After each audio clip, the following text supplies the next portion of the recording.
హరే కృష్ణ అండి.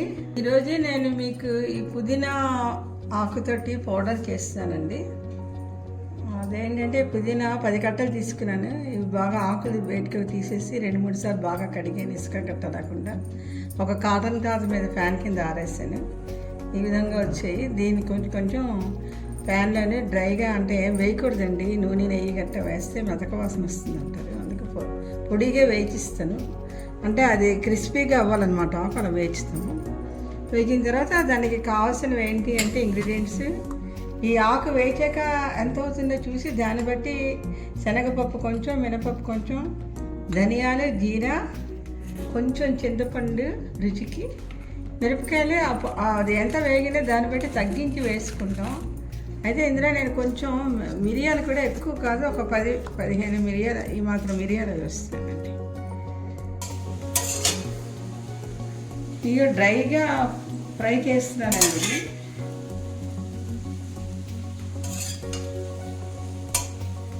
ఈ డ్రైగా ఫ్రై చేస్తుంటే దీనిలో మాయిశ్చర్ అంతా మొత్తం పోవాలి.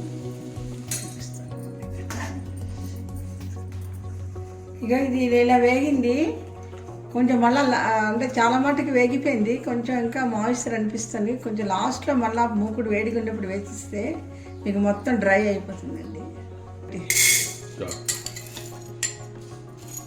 దీంతో 2 స్పూన్లు వేస్తాను. ఇది పెద్ద చెంచా.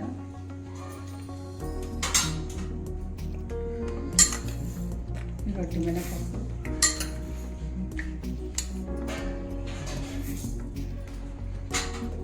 రెండు గుంజులు వేసాను.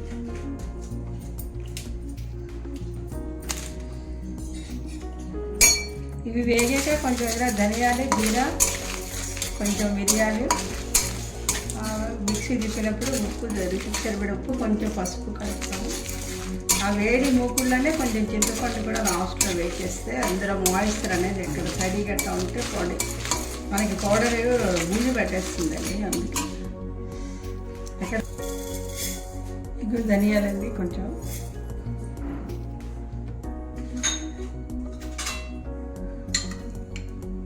జీరా ఆఫ్.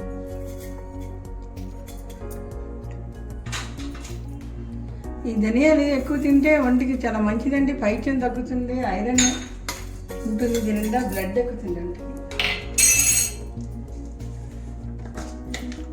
అలాగే ఇక మిరియాలు ఇది వేస్తున్నాను. ఈ చింతపండు ఉప్పు ఆ మూకుడు వేడిగా ఉన్నప్పుడు లాస్ట్లో వేసిస్తానండి, మాయిశ్చర్ పోతుంది. అలాగే ఈ ఆకు మళ్ళీ లాస్ట్లో మూకుడు వేడిగా ఉన్నప్పుడు వేసిస్తే ఉన్న మాయిశ్చర్ కూడా పోయి మీకు క్రిస్పీగా వచ్చేస్తుంది ఆకు. అది చల్లారాక మిక్సీ తిప్పిడమేనండి, ఉప్పు పసుపు వేసి. ఇగో శనగపప్పు, మినపప్పు, తర్వాత ఈ మిరపకాయలు వేసాను. ఇవి ధనియాలు, జీరా, కొంచెం మిరియాలు, కొంచెం పసుపు,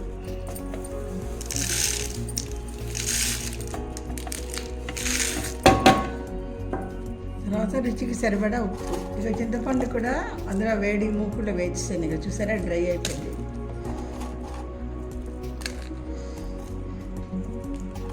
పులుపు ఎక్కువలా అనిపిస్తే కొంచెం ఉంచేసుకోవచ్చు. ఇక రుచికి సరిపడా ఒక చెంచా వేస్తున్నానండి. కూడా చూడండి ఇలా పొడిగా వేగిపోయింది. ఇది కూడా అంత వేసి తిప్పిస్తూ ఉంది. అంతే, పుదీనా పౌడర్ రెడీ అండి.